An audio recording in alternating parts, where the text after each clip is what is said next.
WhatsApp पे कचरा के उतरता है, उसे इतिहास मान के प्रारंभ हो जाता है। गांधी को गाली देते हैं वो जिनके खुद के पता नहीं कि क्या क्या किया उन्होंने, और जिन्होंने हाथ बांधे हो, जो जवान लड़के सोचते हो कि मैं सही नहीं बोल रहा हूं।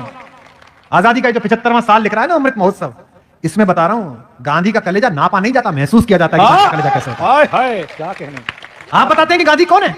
इतिहास की किताब पढ़ी है, व्हाट्सएप पे सुबह सुबह जो तुम्हें एजेंडा भेजा जाता है ना, जिसे तुम पोटी करते समय पढ़ते हो, उसी लायक ही है वो, क्योंकि उन्होंने भी व्हाट्सएप पे पोटी करी है जो उन्होंने भेजी है आपको। अच्छी बात है। 1932 में पत्रकार लिखे हैं और इस बात को फेसबुक पे लिखना, मैं फर्जी राष्ट्रवादी नहीं हूं कि आपको कोई झूठ बोल के चला जाऊं।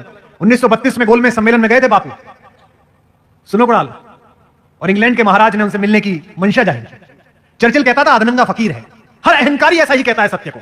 रावण भी कहता था कि फकीर है, ये कौन तपस्वी है, इसके साथ ये औरत क्यों रहनी चाहिए, मेरे पास रहनी चाहिए। चर्चिल भी कहता था अधनंगा फकीर है। तो राजा ने कहा कि बुलाओ मिलने के लिए गांधी को। तो आप कभी राजभवन गए हो मिलने के लिए, राज्यपाल जी से, राष्ट्रपति जी से मिलने गए हो, तो वहां एक प्रोटोकॉल मिलता है, राष्ट्रपति जी को छुएंगे नहीं, इतनी दूरी पर बैठेंगे, जब इशारा कर देगा एडीसी तो आपको उठना पड़ेगा, ऐसा मिलता है ना प्रोटोकॉल। वो तो दुनिया का सबसे बड़ा आदमी था, और जिस इंग्लैंड का मैं राजा कह रहा हूं वो आज का इंग्लैंड नहीं, 2/3 दुनिया का मालिक। यूनियन जैक के नीचे पूरी 2/3 दुनिया थी। उसके एडीसी ने लिखकर भेजा कि ग्रे कलर का कोट या ब्लैक कलर का कोट पहनकर आप आए। गांधी पहुंचे, बर्किंघम पैलेस के अंदर बग्घी गई, दरवाजा खोला गया तो हिंदुस्तान का 156 इंच का सीना अकेली एक धोती में, यूं ही अधनंगा।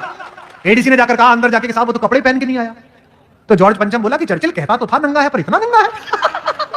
हाँ सच है, आप पढ़िए। गांधी से मिले कि ना मिले, एडीसी ने पूछा सर बुलाऊंगा वापस भेज दूं। राजा को मस्करी सुनी। राजा ने कहा देखे तो सही कौन आदमी है, पूरा देश खड़ा कर दिया आपने पीछे। इसने कहा बुलाओ अंदर। आया, दुनिया के सबसे बड़े आदमी के सामने हिंदुस्तान का सबसे कमजोर आदमी खड़ा है, और जिस हत्यारे को तुम महिमा मंडित करते हो वो नपुंसक था। 28 साल की उम्र में उसने बूढ़े अशक्त को गोली मारी। मर्द का बच्चा था तो किसी अंग्रेज में गोली मारता। मर्द का बच्चा था तो मारता किसी ऐसे आदमी को गोली।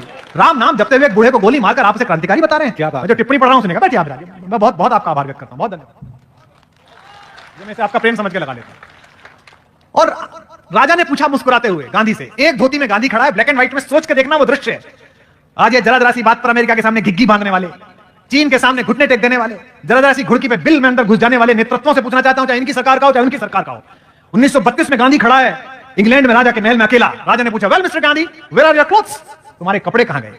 बिना कांपे, यूरेनियम से बने हुए, प्लेटिनम से बने हुए, डायमंड से बने हुए सीने वाले हिंदुस्तान के सबसे बड़े फकीर ने कहा, जो सेंटेंस बोला उसे बोलने के लिए कलेजा चाहिए, नापने के लिए नहीं, महसूस करने के लिए। उसने कहा, हिंदी में सुनाता हूं जो अंग्रेजी में कहा, नॉट इवन माइंड, तुम्हारे कपड़े कहां गए। उसने कहा मेरे छोड़ो महाराज, मेरे पूरे देश के कपड़े तो चुरा कर आपने पहन लिए।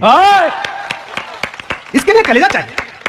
आपका चाचा अच्छा हो सकता है, आपके बाप अच्छे हो सकते हैं, पर इससे मेरा बाबा बुरा कैसे हो गया यार। आप अजीब आदमी है भाई, क्या कहने।